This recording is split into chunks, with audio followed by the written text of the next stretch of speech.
Hello and welcome to Rest Peacefully, where we listen, relax, and drift into peaceful rest. I'm your host Ali, and I'm so grateful you've joined me tonight. In this dreamy episode, we continue the magical journey of Dorothy and her companions as they press onward to the Emerald City. From the quiet shelter of forest camps to the shimmering gates of Oz, from encounters with wild beasts and deadly flowers to acts of kindness from tiny heroes, you're about to step into a wondrous world of loyalty, courage, and gentle wonder. So get cozy, close your eyes, and allow your imagination to walk the yellow brick road beneath the stars. And if you enjoyed tonight's story, don't forget to like, subscribe, and tap the notification bell so you'll never miss a new sleep story. Now, take a deep breath, let go of the day, and join Dorothy, the Scarecrow, the Tin Woodman, and the Cowardly Lion as their adventure continues. Chapter 7: The Journey to the Great Oz.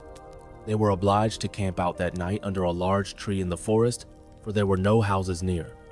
The tree made a good, thick covering to protect them from the dew, and the Tin Woodman chopped a great pile of wood with his axe, and Dorothy built a splendid fire that warmed her and made her feel less lonely. She and Toto ate the last of their bread, and now she did not know what they would do for breakfast. "If you wish," said the lion, "I will go into the forest and kill a deer for you.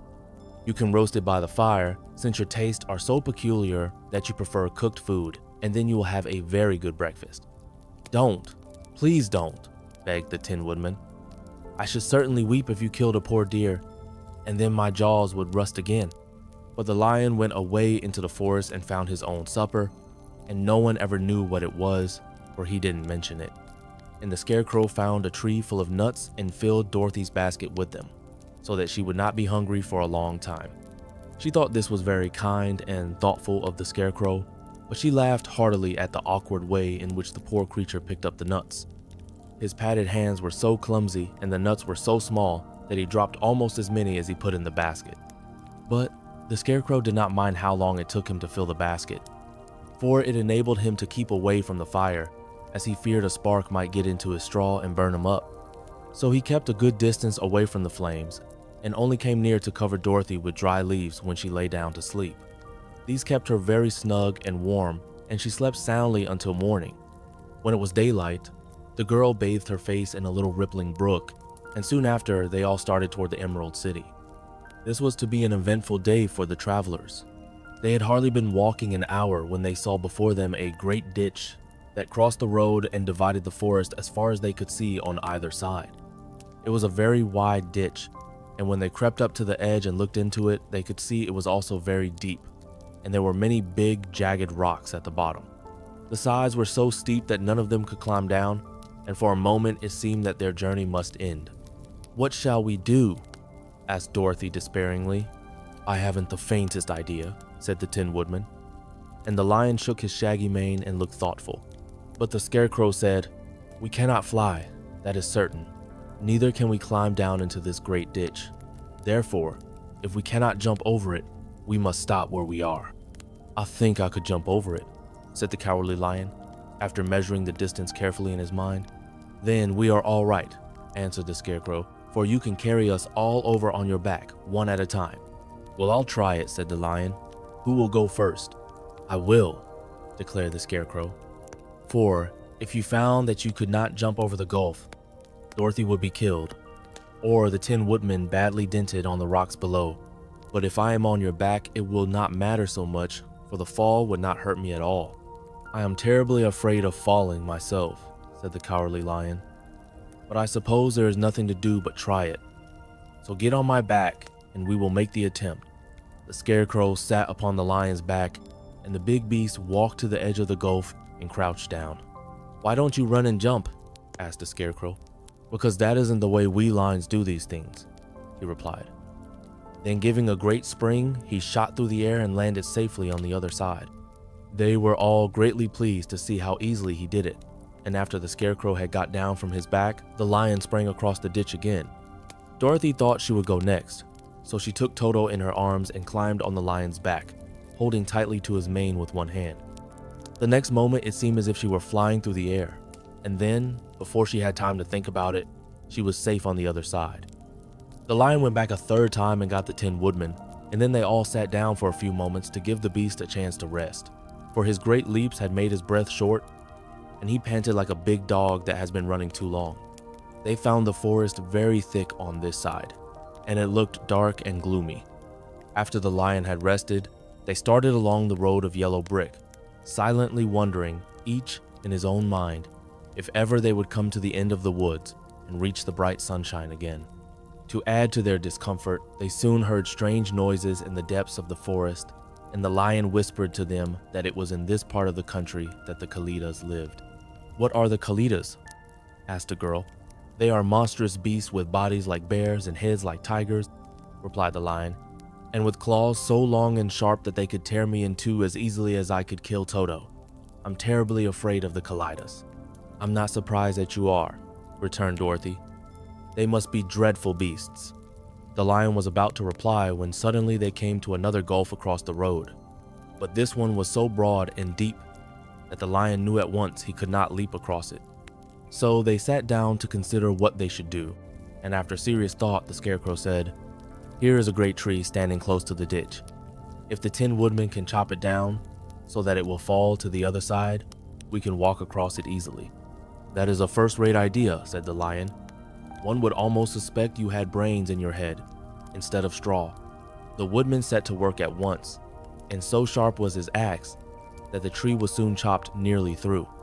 Then the lion put his strong front legs against the tree and pushed with all his might, and slowly the big tree tipped and fell with a crash across the ditch, with its top branches on the other side.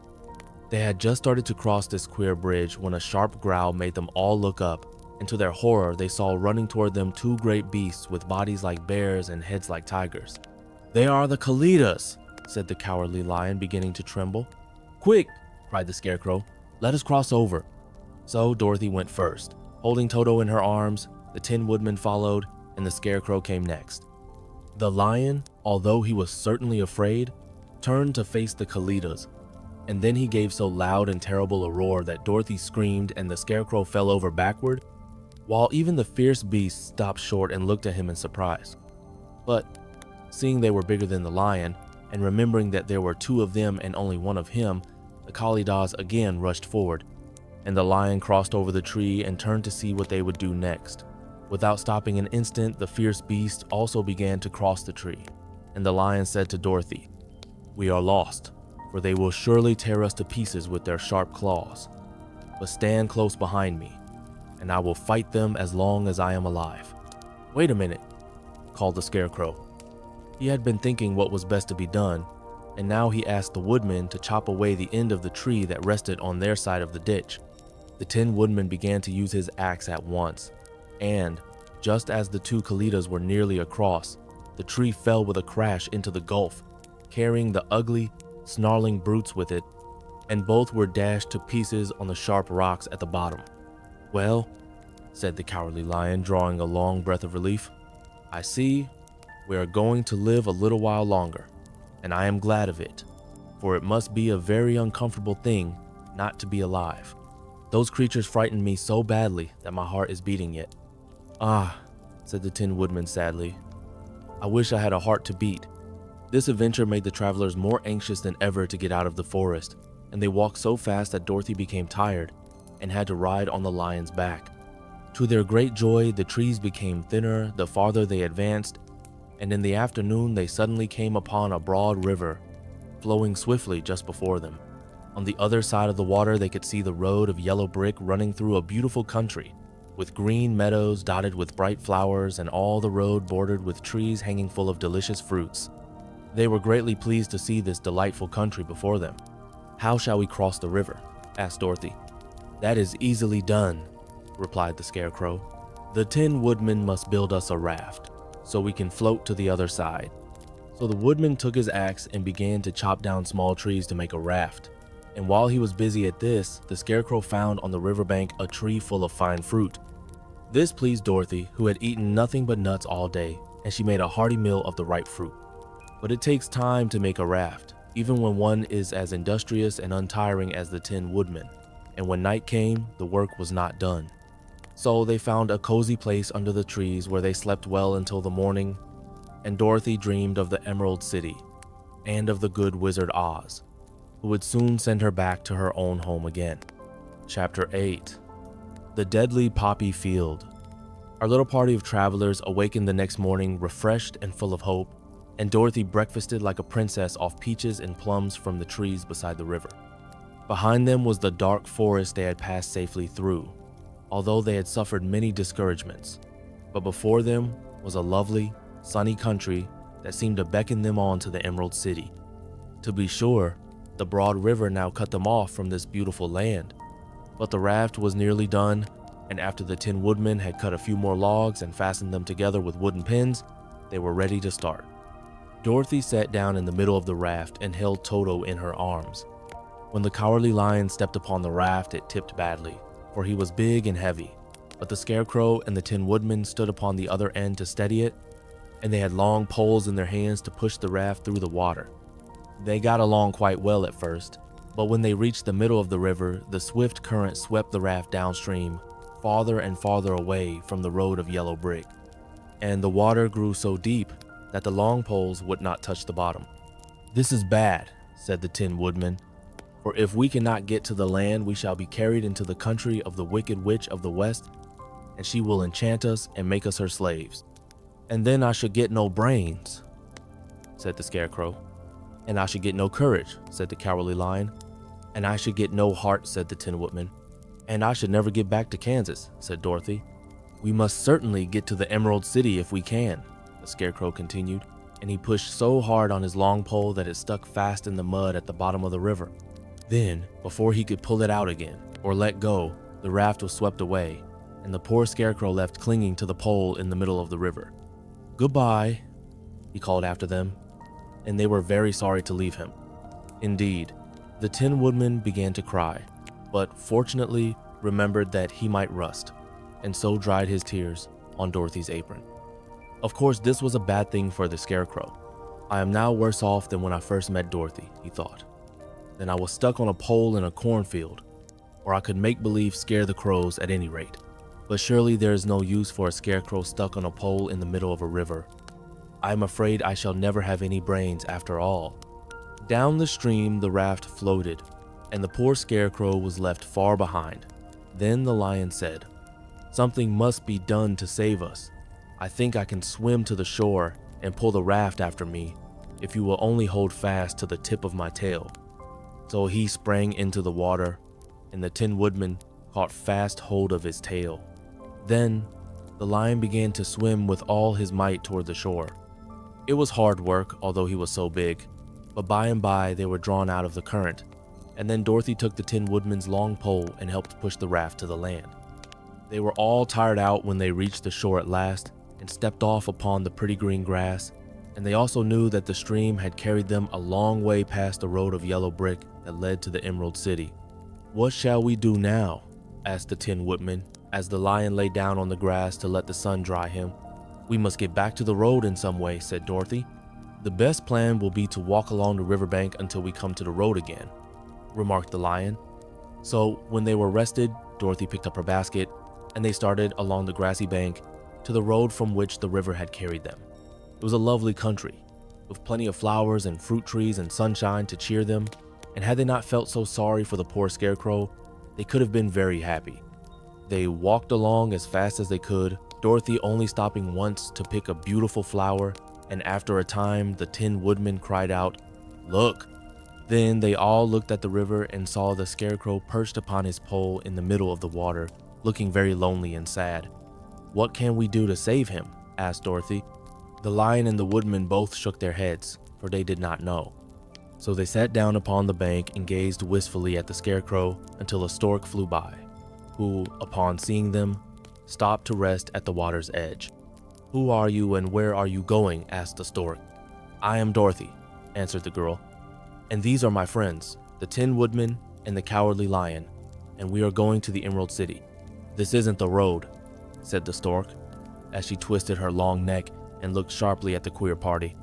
"I know it," returned Dorothy, "but we have lost the Scarecrow and are wondering how we shall get him again." "Where is he?" asked the stork. "Over there in the river," answered the little girl. "If he wasn't so big and heavy, I would get him for you," remarked the stork. "He isn't heavy a bit, said Dorothy eagerly, "for he is stuffed with straw, and if you will bring him back to us, we shall thank you ever and ever so much." "Well, I'll try," said the stork, "but if I find he is too heavy to carry, I shall have to drop him in the river again." So the big bird flew into the air and over the water till she came to where the scarecrow was perched upon his pole. Then the stork with her great claws grabbed the scarecrow by the arm and carried him up into the air and back to the bank, where Dorothy and the lion and the Tin Woodman and Toto were sitting. When the scarecrow found himself among his friends again, he was so happy that he hugged them all, even the lion and Toto. And as they walked along, he sang, "To, the re, the o." At every step, he felt so gay. "I was afraid I should have to stay in the river forever," he said, "but the kind stork saved me. And if I ever get any brains, I shall find the stork again and do her some kindness in return." "That's all right," said the stork who was flying along beside them. "I always like to help anyone in trouble, but I must go now, for my babies are waiting in the nest for me. I hope you will find the Emerald City and that Oz will help you." "Thank you," replied Dorothy. And then the kind stork flew into the air and was soon out of sight. They walked along listening to the singing of the brightly colored birds and looking at the lovely flowers which now became so thick that the ground was carpeted with them. There were big yellow and white and blue and purple blossoms, besides great clusters of scarlet poppies, which were so brilliant in color they almost dazzled Dorothy's eyes. "Aren't they beautiful?" the girl asked as she breathed in the spicy scent of the bright flowers. "I suppose so," answered the scarecrow. "When I have brains, I shall probably like them better. If I only had a heart, I should love them," added the Tin Woodman. "I always did like flowers," said the lion. "They have seemed so helpless and frail, but there are none in the forest so bright as these." They now came upon more and more of the big scarlet poppies, and fewer of the other flowers, and soon they found themselves in the midst of a great meadow of poppies. Now it is well known that when there are many of these flowers together, their odor is so powerful that anyone who breathes it falls asleep, and if the sleeper is not carried away from the scent of the flowers, he sleeps on and on forever. But Dorothy did not know this, nor could she get away from the bright red flowers that were everywhere about. So presently her eyes grew heavy, and she felt she must sit down to rest and to sleep. But the Tin Woodman would not let her do this. "We must hurry and get back to the road of yellow brick before dark," he said, and the scarecrow agreed with him. So they kept walking until Dorothy could stand no longer. Her eyes closed in spite of herself, and she forgot where she was and fell among the poppies, fast asleep. "What shall we do?" asked the Tin Woodman. "If we leave her here, she will die," said the lion. "The smell of the flowers is killing us all. I myself can scarcely keep my eyes open, and the dog is asleep already." It was true. Toto had fallen down beside his little mistress, but the scarecrow and the Tin Woodman, not being made of flesh, were not troubled by the scent of the flowers. "Run fast," said the scarecrow to the lion, "and get out of this deadly flower bed as soon as you can. We will bring the little girl with us, but if you should fall asleep, you are too big to be carried." So the lion aroused himself and bounded forward as fast as he could go. In a moment, he was out of sight. "Let us make a chair with our hands and carry her," said the scarecrow. So they picked up Toto and put the dog in Dorothy's lap, and then they made a chair with their hands for the seat and their arms for the arms and carried the sleeping girl between them through the flowers. On and on they walked, and it seemed that the great carpet of deadly flowers that surrounded them would never end. They followed the bend of the river, and at last came upon their friend the lion, lying fast asleep among the poppies. The flowers had been too strong for the huge beast, and he had given up at last, and fallen only a short distance from the end of the poppy bed, where the sweet grass spread in beautiful green fields before them. "We can do nothing for him," said the Tin Woodman sadly, "for he is much too heavy to lift. We must leave him here to sleep on forever, and perhaps he will dream that he has found courage at last." "I'm sorry," said the scarecrow. "The lion was a very good comrade for one so cowardly, but let us go on." They carried the sleeping girl to a pretty spot beside the river, far enough from the poppy field to prevent her breathing any more of the poison of the flowers, and here they laid her gently on the soft grass and waited for the fresh breeze to waken her. Chapter 9: The Queen of the Field Mice. "We cannot be far from the road of yellow brick now," remarked the Scarecrow as he stood beside the girl, "for we have come nearly as far as the river carried us away." The Tin Woodman was about to reply when he heard a low growl, and turning his head, which worked beautifully on hinges, he saw a strange beast come bounding over the grass toward them. It was, indeed, a great yellow wildcat, and the Woodman thought it must be chasing something, for its ears were lying close to its head and its mouth was wide open, showing 2 rows of ugly teeth, while its red eyes glowed like balls of fire. As it came nearer, the Tin Woodman saw that running before the beast was a little gray field mouse, and although he had no heart, he knew it was wrong for the wildcat to try to kill such a pretty, harmless creature. So, the Woodman raised his axe, and as the wildcat ran by, he gave it a quick blow that cut the beast's head clean off from its body, and it rolled over at his feet in 2 pieces. The field mouse, now that it was freed from its enemy, stopped short, and coming slowly up to the Woodman, it said in a squeaky little voice, "Oh, thank you. Thank you ever so much for saving my life." "Don't speak of it, I beg of you," replied the Woodman. "I have no heart, you know, so I am careful to help all those who may need a friend, even if it happens to be only a mouse." "Only a mouse!" cried the little animal indignantly. "Why, I am a queen, the queen of all the field mice." "Oh, indeed," said the Woodman, making a bow. "Therefore you have done a great deed as well as a brave one in saving my life," added the queen. At that moment, several mice were seen running up as fast as their little legs could carry them, and when they saw their queen, they exclaimed, "Oh, your majesty, we thought you would be killed. How did you manage to escape the great wildcat?" They all bowed so low to the little queen that they almost stood upon their heads. "This funny tin man," she answered, "killed the wildcat and saved my life. So hereafter you must all serve him and obey his slightest wish." "We will," cried all the mice in a shrill chorus, and then they scampered in all directions, for Toto had awakened from his sleep, and seeing all these mice around him, he gave one bark of delight and jumped right into the middle of the group. Toto had always loved to chase mice when he lived in Kansas, and he saw no harm in it, but the Tin Woodman caught the dog in his arms and held him tight while he called to the mice, "Come back, come back, Toto shall not hurt you." At this, the Queen of the Mice stuck her head out from underneath a clump of grass and asked in a timid voice, "Are you sure he will not bite us?" "I will not let him," said the Woodman, "so do not be afraid." One by one, the mice came creeping back, and Toto did not bark again, although he tried to get out of the Woodman's arms and would have bitten him had he not known very well he was made of tin. Finally, one of the biggest mice spoke. "Is there anything we can do," it asked, "to repay you for saving the life of our queen?" "Nothing that I know of," answered the Woodman, but the Scarecrow, who had been trying to think, but could not, because his head was stuffed with straw, said quickly, "Oh, yes, you can save our friend, the cowardly lion, who is asleep in the poppy bed." "A lion!" cried the little queen. "Why, he would eat us all up." "Oh no," declared the Scarecrow. "This lion is a coward." "Really?" asked the mouse. "He says so himself," answered the Scarecrow, "and he would never hurt anyone who is our friend. If you will help us to save him, I promise that he shall treat you all with kindness." "Very well," said the queen. "We trust you, but what shall we do? Are there many of these mice which call you queen and are willing to obey you?" "Oh yes, there are thousands," she replied. "Then send for them all to come here as soon as possible, and let each one bring a long piece of string."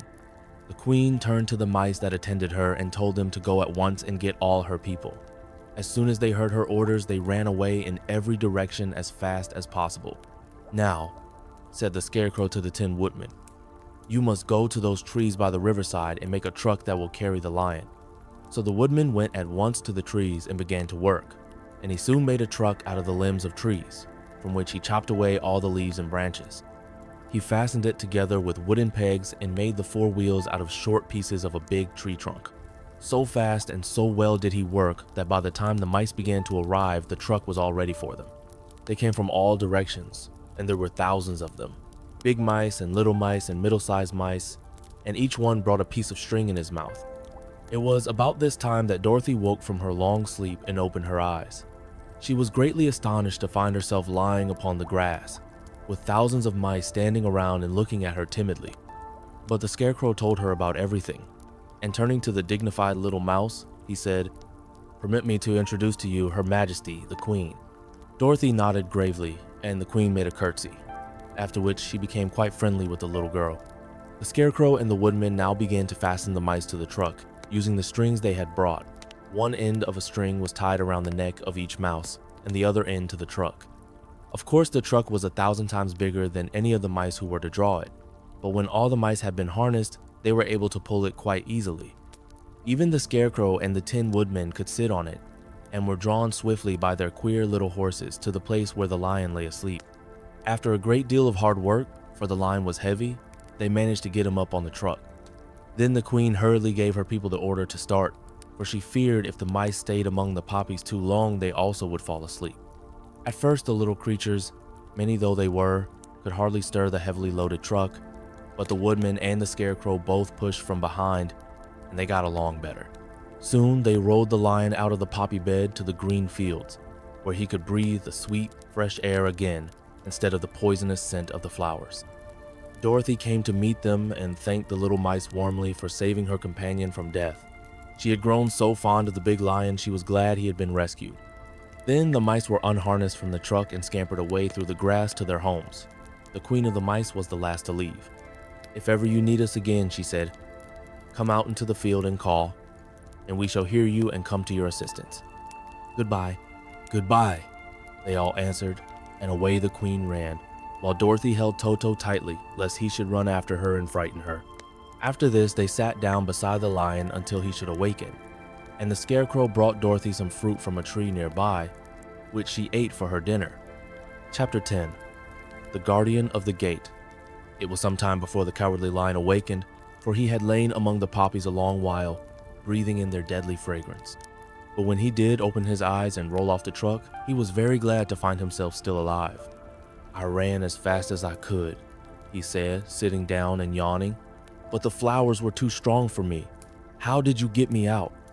Then they told him of the field mice, and how they had generously saved him from death.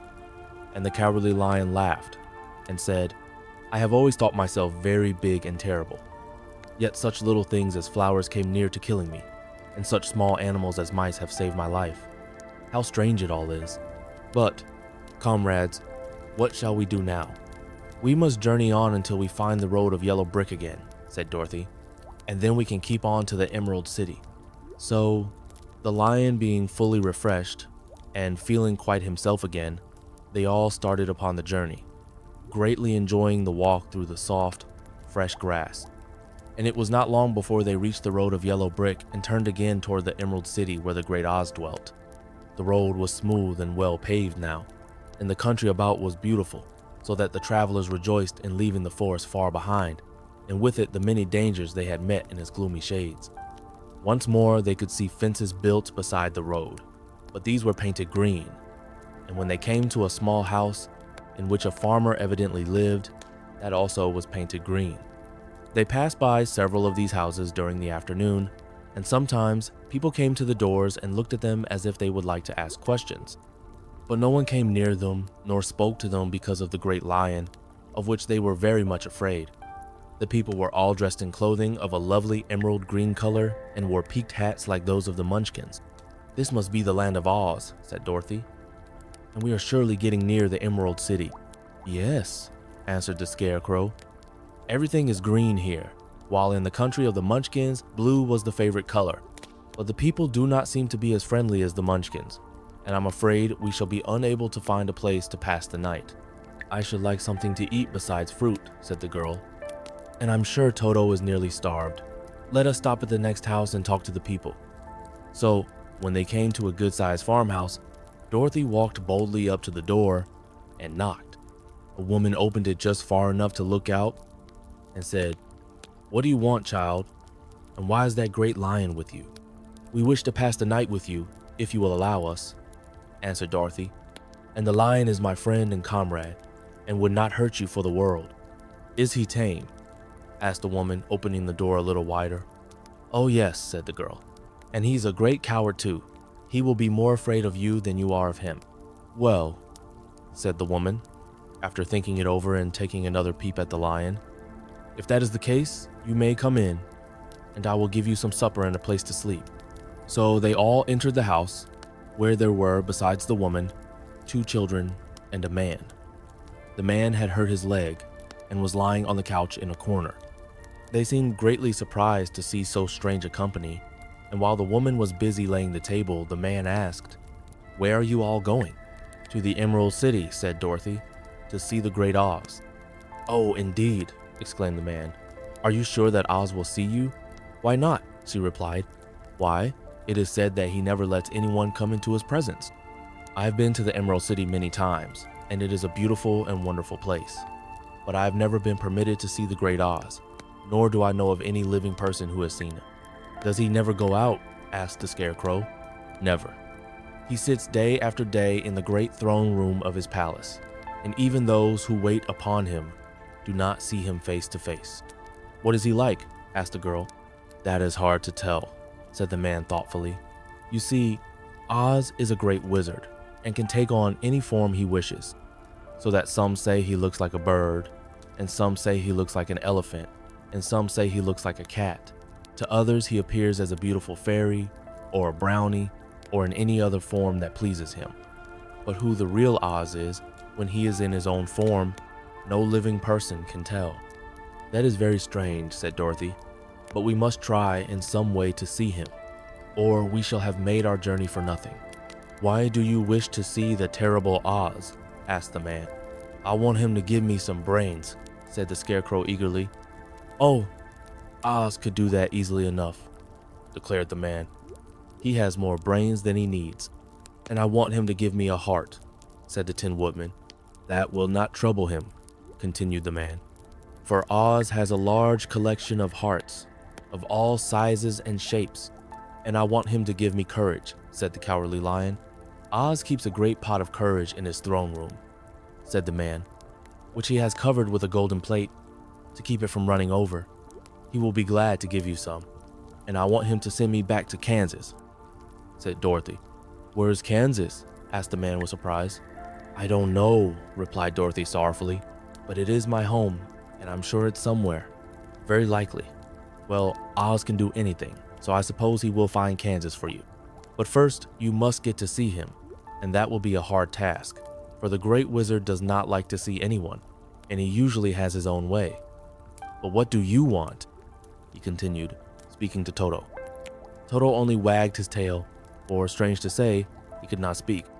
The woman now called to them that supper was ready, so they gathered around the table and Dorothy ate some delicious porridge and a dish of scrambled eggs and a plate of nice white bread, and enjoyed her meal. The lion ate some of the porridge but did not care for it, saying it was made from oats, and oats were food for horses, not for lions. The Scarecrow and the Tin Woodman ate nothing at all. Toto ate a little of everything and was glad to get a good supper again. The woman now gave Dorothy a bed to sleep in, and Toto lay down beside her, while the lion guarded the door of her room so she might not be disturbed. The Scarecrow and the Tin Woodman stood up in a corner and kept quiet all night, although of course they could not sleep. The next morning, as soon as the sun was up, they started on their way, and soon saw a beautiful green glow in the sky just before them.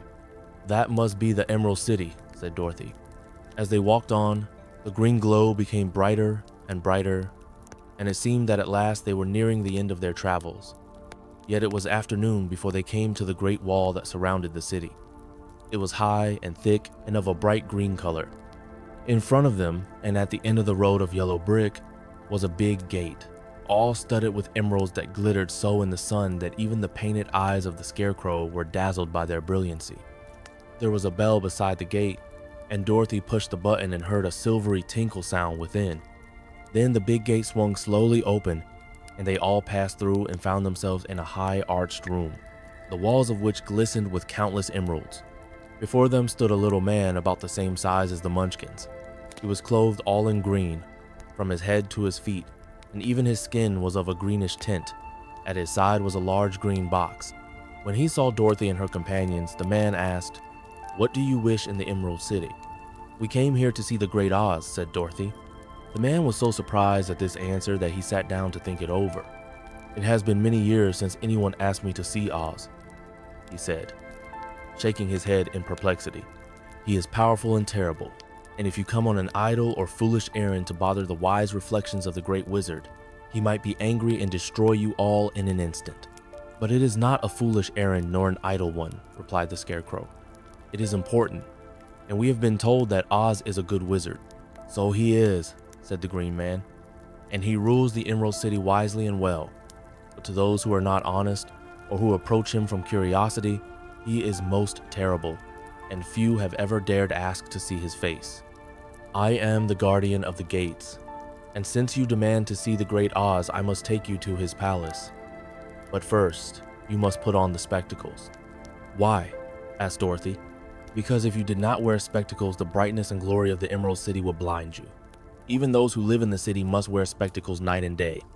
They are all locked on, for Oz so ordered it when the city was first built, and I have the only key that will unlock them."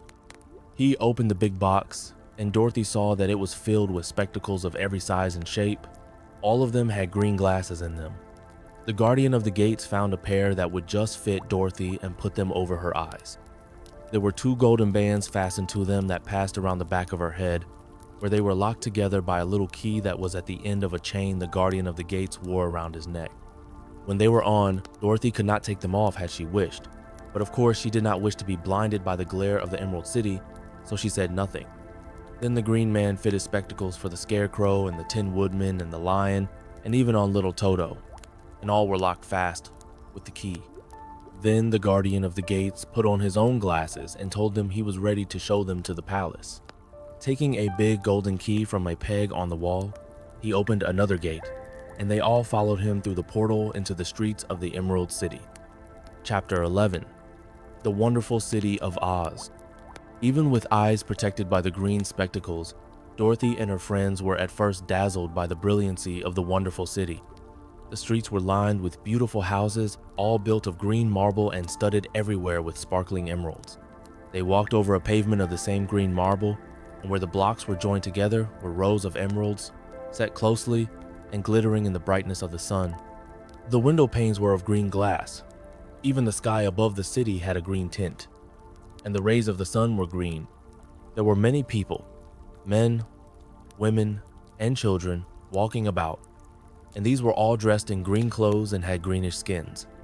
They looked at Dorothy and her strangely assorted company with wondering eyes, and the children all ran away and hid behind their mothers when they saw the lion, but no one spoke to them. Many shops stood in the street, and Dorothy saw that everything in them was green. Green candy and green popcorn were offered for sale, as well as green shoes, green hats, and green clothes of all sorts. At one place, a man was selling green lemonade, and when the children bought it, Dorothy could see that they paid for it with green pennies. There seemed to be no horses nor animals of any kind. The men carried things around in little green carts, which they pushed before them. Everyone seemed happy and contented and prosperous. The guardian of the gates led them through the streets until they came to a big building, exactly in the middle of the city, which was the Palace of Oz, the Great Wizard. There was a soldier before the door, dressed in a green uniform and wearing a long green beard. "Here are strangers," said the guardian of the gates to him, "and they demand to see the great Oz." "Step inside," answered the soldier, "and I will carry your message to him." So they passed through the palace gates and were led into a big room with a green carpet and lovely green furniture set with emeralds. The soldier made them all wipe their feet upon a green mat before entering this room, and when they were seated, he said politely, "Please make yourselves comfortable while I go to the door of the throne room and tell Oz you are here." They had to wait a long time before the soldier returned. When, at last, he came back, Dorothy asked, "Have you seen Oz?" "Oh no," returned the soldier. "I have never seen him, but I spoke to him as he sat behind his screen and gave him your message. He said he will grant you an audience if you so desire, but each one of you must enter his presence alone, and he will admit but one each day. Therefore, as you must remain in the palace for several days, I will have you shown to rooms where you may rest in comfort after your journey." "Thank you," replied the girl. "That is very kind of Oz." The soldier now blew upon a green whistle, and at once a young girl, dressed in a pretty green silk gown, entered the room. She had lovely green hair and green eyes, and she bowed low before Dorothy as she said, "Follow me, and I will show you your room." So Dorothy said goodbye to all her friends except Toto, and taking the dog in her arms, followed the green girl through 7 passages and up 3 flights of stairs until they came to a room at the front of the palace. It was the sweetest little room in the world, with a soft, comfortable bed that had sheets of green silk and a green velvet counterpane. There was a tiny fountain in the middle of the room that shot a spray of green perfume into the air to fall back into a beautifully carved green marble basin.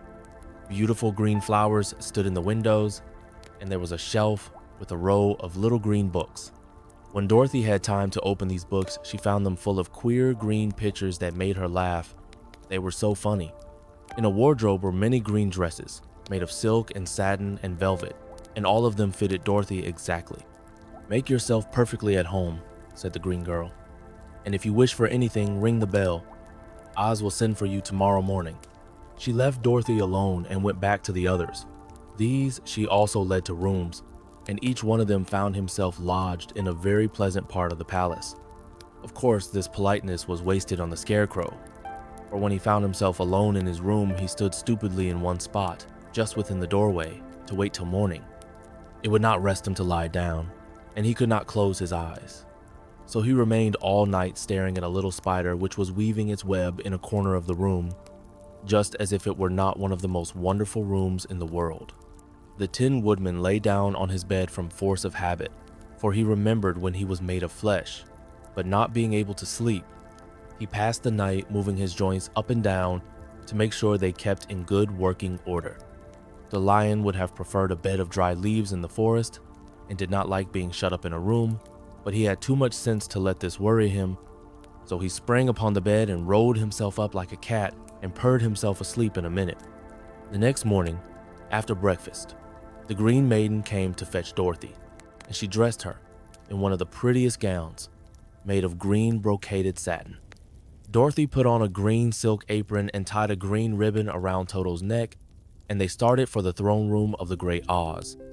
First, they came to a great hall, in which were many ladies and gentlemen of the court, all dressed in rich costumes. These people had nothing to do but talk to each other, but they always came to wait outside the throne room every morning, although they were never permitted to see Oz. As Dorothy entered, they looked at her curiously, and one of them whispered, "Are you really going to look upon the face of Oz the Terrible?" "Of course," answered the girl, "if he will see me." "Oh, he will see you," said the soldier who had taken her message to the wizard, "although he does not like to have people ask to see him. Indeed, at first he was angry and said I should send you back where you came from. Then he asked me what you looked like, and when I mentioned your silver shoes, he was very much interested. At last I told him about the mark upon your forehead, and he decided he would admit you to his presence." Just then a bell rang, and the green girl said to Dorothy, "That is the signal. You must go into the throne room alone." She opened a little door, and Dorothy walked boldly through and found herself in a wonderful place. It was a big round room with a high arched roof, and the walls and ceiling and floor were covered with large emeralds set closely together. In the center of the roof was a great light, as bright as the sun, which made the emeralds sparkle in a wonderful manner. But what interested Dorothy most was the big throne of green marble that stood in the middle of the room. It was shaped like a chair and sparkled with gems, as did everything else. In the center of the chair was an enormous head, without a body to support it or any arms or legs, whatever. There was no hair upon this head, but it had eyes and a nose and mouth, and was much bigger than the head of the biggest giant. As Dorothy gazed upon this in wonder and fear, the eyes turned slowly and looked at her sharply and steadily. Then the mouth moved, and Dorothy heard a voice say, "I am Oz, the Great and Terrible. Who are you, and why do you seek me?" It was not such an awful voice as she had expected to come from the big head, so she took courage and answered, "I am Dorothy, the small and meek. I have come to you for help." The eyes looked at her thoughtfully for a full minute. Then said the voice, "Where did you get the silver shoes?" "I got them from the Wicked Witch of the East, when my house fell on her and killed her," she replied. "Where did you get the mark upon your forehead?" continued the voice. "That is where the Good Witch of the North kissed me." when she bade me goodbye and sent me to you," said the girl. Again, the eyes looked at her sharply, and they saw she was telling the truth. Then Oz asked, "What do you wish me to do?" "Send me back to Kansas, where my Aunt Em and Uncle Henry are," she answered earnestly. "I don't like your country, although it is so beautiful, and I am sure Aunt Em will be dreadfully worried over my being away so long." The eyes winked 3 times, and then they turned up to the ceiling and down to the floor and rolled around so queerly that they seemed to see every part of the room. And at last they looked at Dorothy again. "Why should I do this for you?" asked Oz. "Because you are strong and I am weak. Because you are a great wizard and I am only a little girl. But you are strong enough to kill the Wicked Witch of the East," said Oz. "That just happened," returned Dorothy simply. "I could not help it." "Well," said the head, "I will give you my answer. You have no right to expect me to send you back to Kansas unless you do something for me in return. In this country, everyone must pay for everything he gets. If you wish me to use my magic power to send you home again, you must do something for me first. Help me, and I will help you." "What must I do?" asked the girl. "Kill the Wicked Witch of the West," answered Oz. "But I cannot," exclaimed Dorothy, greatly surprised.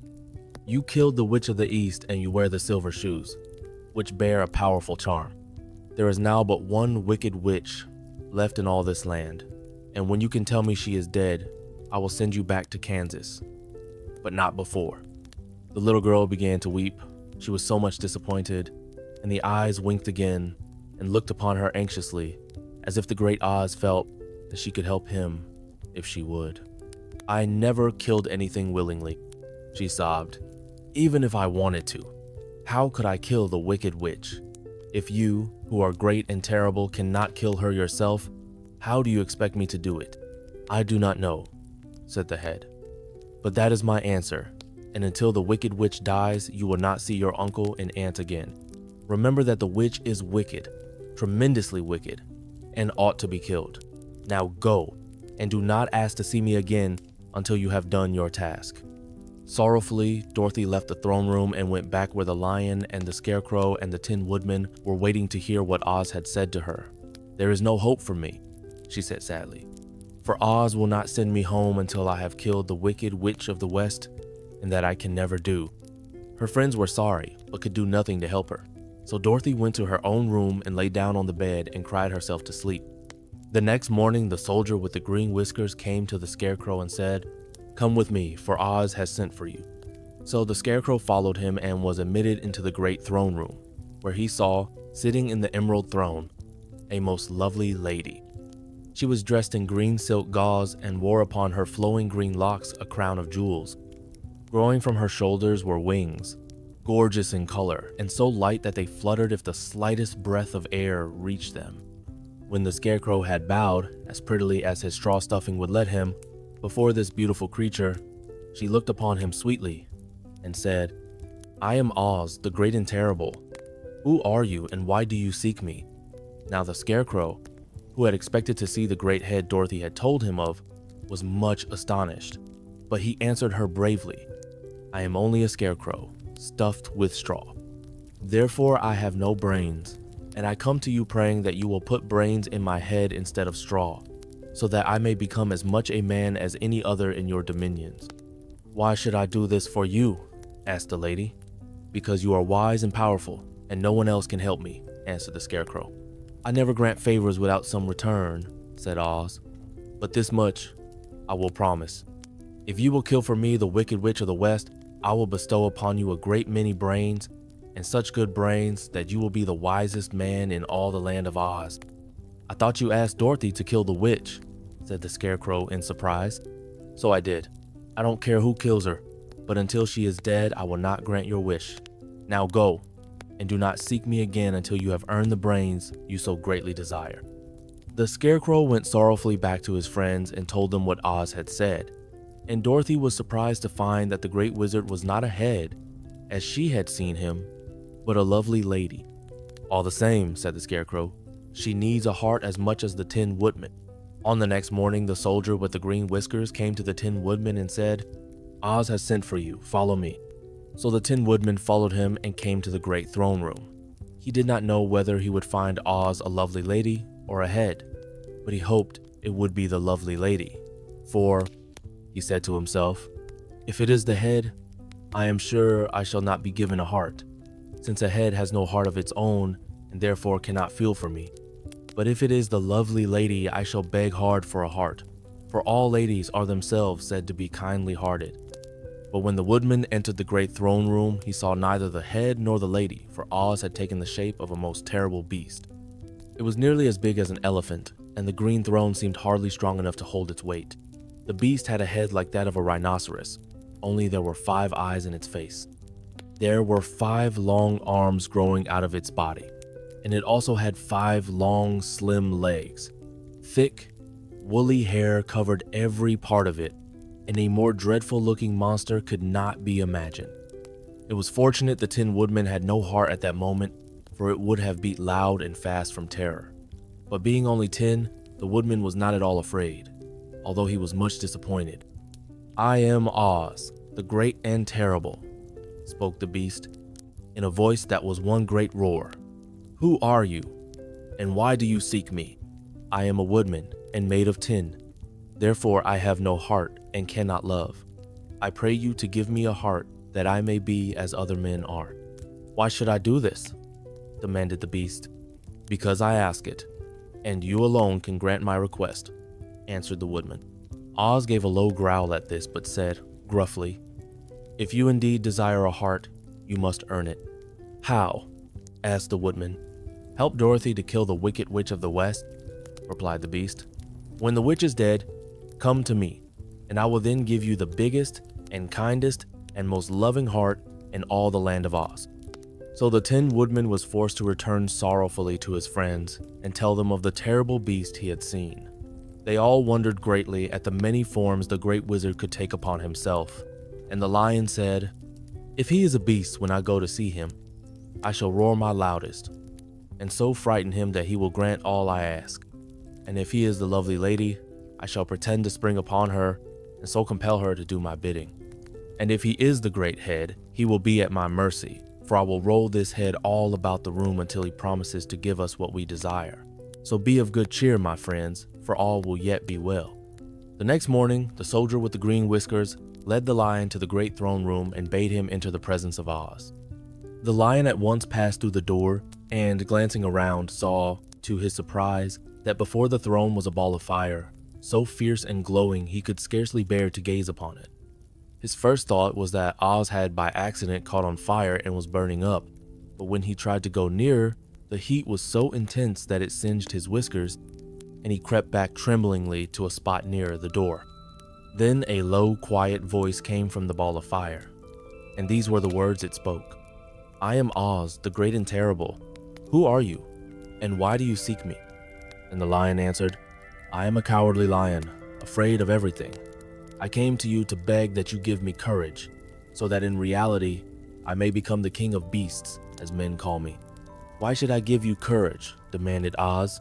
Because of all wizards, you are the greatest, and alone have power to grant my request, answered the lion.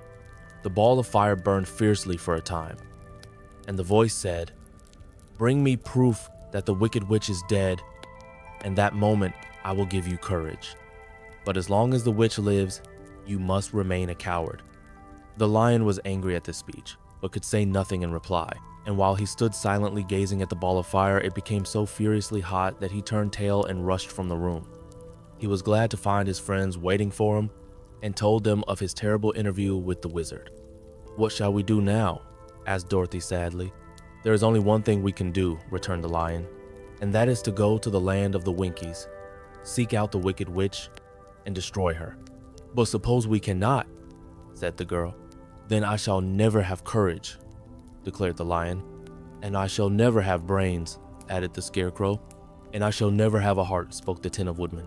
And I shall never see Aunt Em and Uncle Henry, said Dorothy, beginning to cry. Be careful, cried the green girl. The tears will fall on your green silk gown and spot it. So Dorothy dried her eyes and said, I suppose we must try it, but I am sure I do not want to kill anybody, even to see Aunt Em again. I will go with you, but I'm too much of a coward to kill the witch, said the lion. I will go too, declared the scarecrow. But I shall not be of much help to you. I am such a fool. "I haven't the heart to harm even a witch," remarked the Tin Woodman. "But if you go, I certainly shall go with you." Therefore, it was decided to start upon their journey the next morning, and the woodman sharpened his axe on a green grindstone and had all his joints properly oiled. The Scarecrow stuffed himself with fresh straw, and Dorothy put new paint on his eyes that he might see better. The green girl, who was very kind to them, filled Dorothy's basket with good things to eat and fastened a little bell around Toto's neck with a green ribbon. They went to bed quite early and slept soundly until daylight, when they were awakened by the crowing of a green cock that lived in the backyard of the palace and the cackling of a hen that had laid a green egg. Chapter 12. The Search for the Wicked Witch. The soldier with the green whiskers led them through the streets of the Emerald City until they reached the room where the guardian of the gates lived. This officer unlocked their spectacles to put them back in his great box, and then he politely opened the gate for our friends. "Which road leads to the Wicked Witch of the West?" asked Dorothy. "There is no road," answered the guardian of the gates. "No one ever wishes to go that way." "How then are we to find her?" inquired the girl. "That will be easy," replied the man. "For when she knows you are in the country of the Winkies, she will find you and make you all her slaves." "Perhaps not," said the Scarecrow, "for we mean to destroy her." "Oh, that is different," said the guardian of the gates. "No one has ever destroyed her before, so I naturally thought she would make slaves of you, as she has of the rest. But take care, for she is wicked and fierce, and may not allow you to destroy her. Keep to the west, where the sun sets, and you cannot fail to find her." They thanked him and bade him goodbye, and turned toward the west, walking over fields of soft grass dotted here and there with daisies and buttercups. Dorothy still wore the pretty silk dress she had put on in the palace, but now, to her surprise, she found it was no longer green, but pure white. The ribbon around Toto's neck had also lost its green color and was as white as Dorothy's dress. The Emerald City was soon left far behind. As they advanced, the ground became rougher and hillier, for there were no farms nor houses in this country of the West, and the ground was untilled. In the afternoon, the sun shone hot in their faces, for there were no trees to offer them shade, so that before night, Dorothy and Toto and the lion were tired and lay down upon the grass and fell asleep, with the woodman and the Scarecrow keeping watch. Now the Wicked Witch of the West had but one eye, yet that was as powerful as a telescope, and could see everywhere. So, as she sat in the door of her castle, she happened to look around and saw Dorothy lying asleep, with her friends all about her. They were a long distance off, but the Wicked Witch was angry to find them in her country, so she blew upon a silver whistle that hung around her neck. At once there came running to her from all directions a pack of great wolves. They had long legs and fierce eyes and sharp teeth. "Go to those people," said the witch, "and tear them to pieces." "Are you not going to make them your slaves?" asked the leader of the wolves. "No," she answered. "One is of tin and one of straw. One is a girl and another a lion. None of them is fit to work, so you may tear them into small pieces." "Very well," said the wolf, and he dashed away at full speed, followed by the others. It was lucky the Scarecrow and the woodman were wide awake and heard the wolves coming. "This is my fight," said the woodman, "so get behind me and I will meet them as they come." He seized his axe, which he had made very sharp, and as the leader of the wolves came on, the Tin Woodman swung his arm and chopped the wolf's head from its body, so that it immediately died. As soon as he could raise his axe, another wolf came up, and he also fell under the sharp edge of the Tin Woodman's weapon. There were 40 wolves, and 40 times a wolf was killed, so that at last they all lay dead in a heap before the woodman. Then he put down his axe and sat beside the Scarecrow, who said, "It was a good fight, friend." They waited until Dorothy awoke the next morning. The little girl was quite frightened when she saw the great pile of shaggy wolves, but the Tin Woodman told her all. She thanked him for saving them and sat down to breakfast, after which they started again upon their journey. Now this same morning, the Wicked Witch came to the door of her castle and looked out with her one eye that could see far off. She saw all her wolves lying dead, and the strangers still traveling through her country. This made her angrier than before, and she blew her silver whistle twice. Straightway, a great flock of wild crows came flying toward her, enough to darken the sky. And the Wicked Witch said to the King Crow, Fly at once to the strangers, peck out their eyes and tear them to pieces." The wild crows flew in one great flock toward Dorothy and her companions. When the little girl saw them coming, she was afraid. But the Scarecrow said, "This is my battle, so lie down beside me, and you will not be harmed." So they all lay upon the ground except the Scarecrow, and he stood up and stretched out his arms. And when the crows saw him, they were frightened, as these birds always are by scarecrows, and did not dare to come any nearer. But the King Crow said, "It is only a stuffed man. I will peck his eyes out." The King Crow flew at the Scarecrow, who caught it by the head and twisted its neck until it died. And then another crow flew at him, and the Scarecrow twisted his neck also. There were 40 crows, and 40 times the Scarecrow twisted a neck, until at last all were lying dead beside him. Then he called to his companions to rise, and again they went upon their journey. When the Wicked Witch looked out again and saw all her crows lying in a heap, she got into a terrible rage and blew 3 times upon her silver whistle. Forthwith, there was heard a great buzzing in the air, and a swarm of black bees came flying toward her. "Go to the strangers and sting them to death," commanded the witch, and the bees turned and flew rapidly until they came to where Dorothy and her friends were walking. But the woodman had seen them coming, and the Scarecrow had decided what to do. "Take out my straw and scatter it over the little girl and the dog and the lion," he said to the woodman, "and the bees cannot sting them." This the woodman did, and as Dorothy lay close beside the lion and held Toto in her arms, the straw covered them entirely. The bees came and found no one but the woodman to sting, so they flew at him and broke off all their stings against the tin without hurting the woodman at all. And as bees cannot live when their stings are broken, that was the end of the black bees, and they lay scattered thick about the woodman, like little heaps of fine coal. Then Dorothy and the lion got up, and the girl helped the Tin Woodman put the straw back into the Scarecrow again until he was as good as ever. So they started upon their journey once more. The Wicked Witch was so angry when she saw her black bees in little heaps like fine coal that she stamped her foot and tore her hair and gnashed her teeth. And then she called a dozen of her slaves, who were the Winkies, and gave them sharp spears, telling them to go to the strangers and destroy them. The Winkies were not a brave people, but they had to do as they were told. So they marched away until they came near to Dorothy.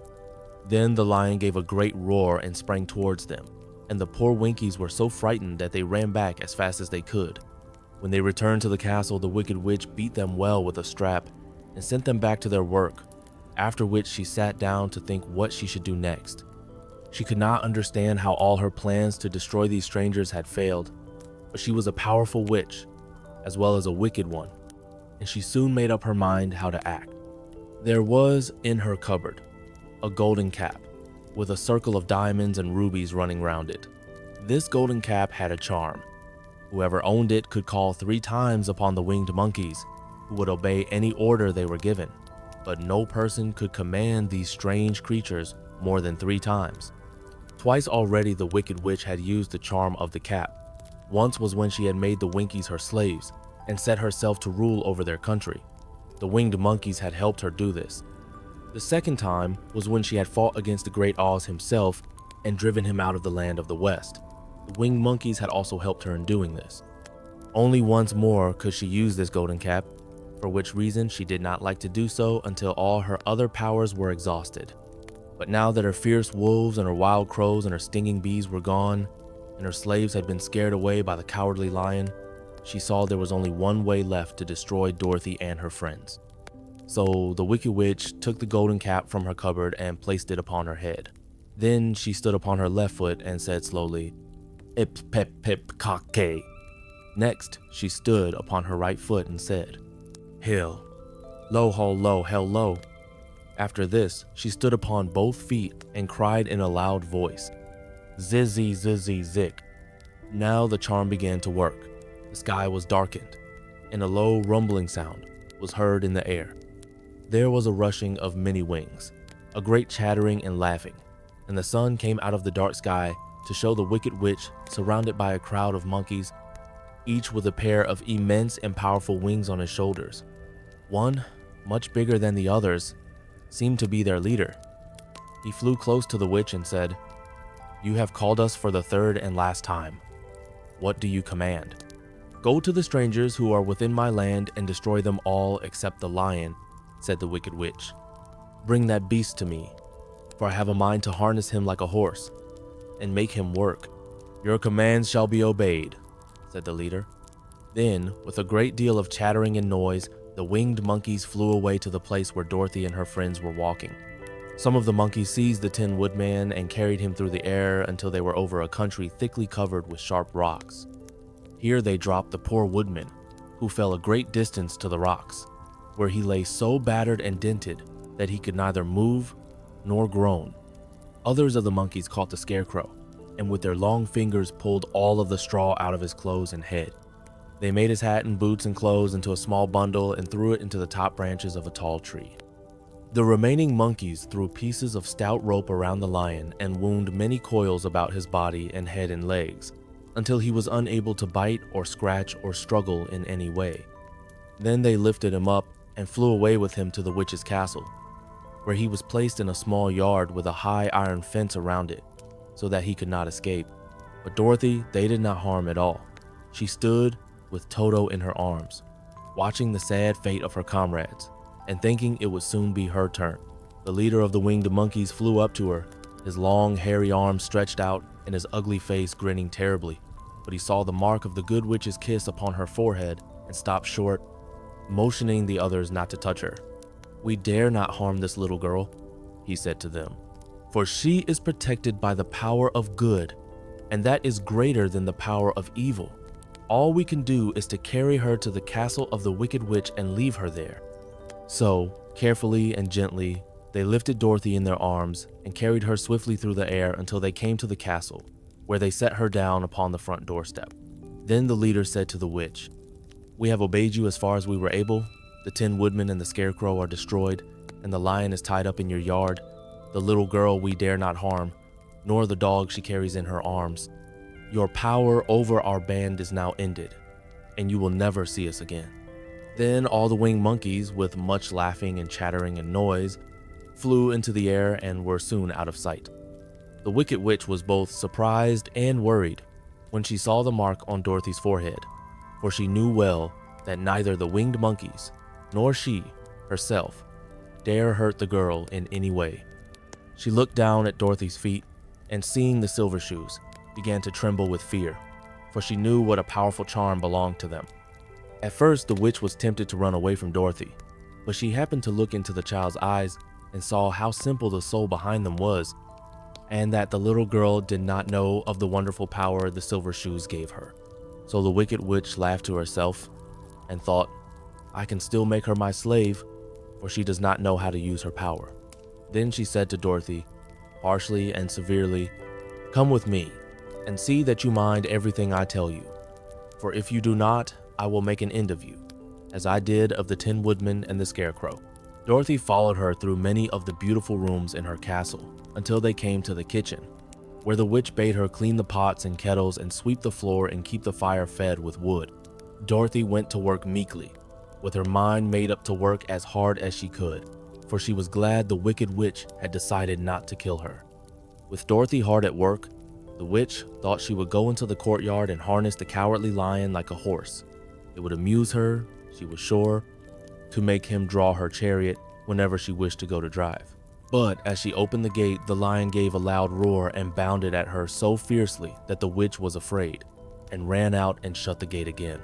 "If I cannot harness you," said the witch to the lion, speaking through the bars of the gate, "I can starve you.